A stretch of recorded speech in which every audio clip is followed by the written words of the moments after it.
আমরা সরকারে এলে নারীদের তো সুরক্ষা করবই, কারণ আমাদের নারী সুরক্ষা নিয়েই আমাদের মোদিজি সবসময় আমাদের নারীদের উপরেই তুলে রাখেন।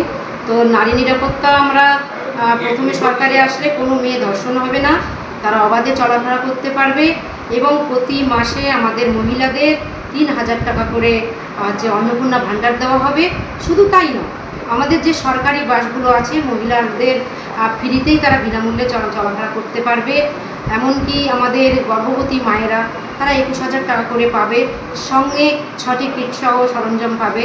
মানে এইরকমভাবে আর অভয়া তো মানে বিচার পাবে এবং যে কোনো জায়গা যত জায়গা যেই ধর্ষণ হয়েছে যা কিছু আছে আমরা চেষ্টা করব সবাইকে সুবিচার দেওয়ার, কারণ আমাদের সরকার সুবিচার দেওয়ার জন্য এইভাবে লড়াই করে আমরা আজকে এসেছি আমাদের সরকারে।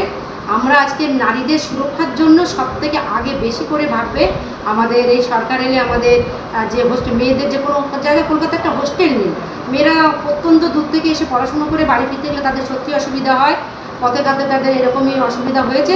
তো সেই জন্য আগে নারীদের আমাদের একটা মানে মহিলা কলেজ থাকবে, মহিলা হোস্টেল থাকবে, মানে এগুলো আমাদের সরকার এলে আমরা সরকারে আমরা শপথ নেওয়ার পরেই আমরা বিভিন্ন জায়গায় স্টেশনের ধারে বা বাস স্টপের পাশাপাশি যে মেয়েদের না সুলভ মানে শৌচালয় নেই, তো সেই শৌচালয় সম্পর্কেও আমাদের ভাবনা চিন্তা থাকবে।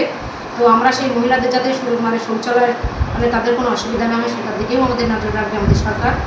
আর আমাদের শিক্ষা ব্যবস্থার দিকে আমাদের যেহেতু সব ভেঙে পড়েছে, শুধু শিক্ষা ব্যবস্থা কেন স্বাস্থ্য ব্যবস্থায় ভেঙে পড়েছে, সব দিকে আমাদের সরকার ডবল ইঞ্জিন সরকার। আমরা জনগণের সেবার জন্য জনগণ যেভাবে সেবা চাইবে আমরা সেভাবেই তাদের সেবা দেব। আর যেভাবে পুলিশগুলো এখন খুব আনন্দ করছে আমাদের সরকার আসলো, তো যেভাবে ওদেরকেও দাবি রেখেছিল তো সেটাও তারাও সেভাবে সুস্থভাবে কাজ করতে পারবে, তাদের যেগুলো বাকি আছে হয়তো তারা সেগুলো সব পাবে। আর আমাদের বেকার যুবক যুবতীরা যতদিন না পর্যন্ত তারা চাকরি পাবে তাদেরকেও ৩,০০০ টাকা করে দেওয়া হবে। এমনকি আমাদের এই ভারতবর্ষে আয়ুষ্মান ভারত প্রকল্পের যে কার্ড সেটাও চালু হবে, যাতে আমাদের এই মানে ভারতবর্ষের বা পশ্চিমবঙ্গের সকল নাগরিক ৫ লক্ষ টাকার সুচিকিৎসা ব্যবস্থা করাতে পারবেন। আর আমাদের সপ্তম কমিশন মানে চালু হবে, শুধু তাই নয় আমাদের ইউসিসি লাগু চালু হবে। মানে আমাদের সরকারে এলে মানে প্রত্যেকটা কাজ আমরা সুস্থভাবে করব, কারণ আমাদের স্বচ্ছ ভারত আমাদের রাম রাজত্ব, আমরা যেটা চেয়েছিলাম আমাদের রাম রাজত্বই হচ্ছে। আমরা কোনো সন্ত্রাসেও যাই না, আমরা সব দিকে আমরা রাম রাজত্বই বাস করি। আপনার নাম? আমার নাম মিতা চক্রবর্তী। ডেজিগনেশন? আমার রেজিগনেশন আমি জেলা নেত্রী।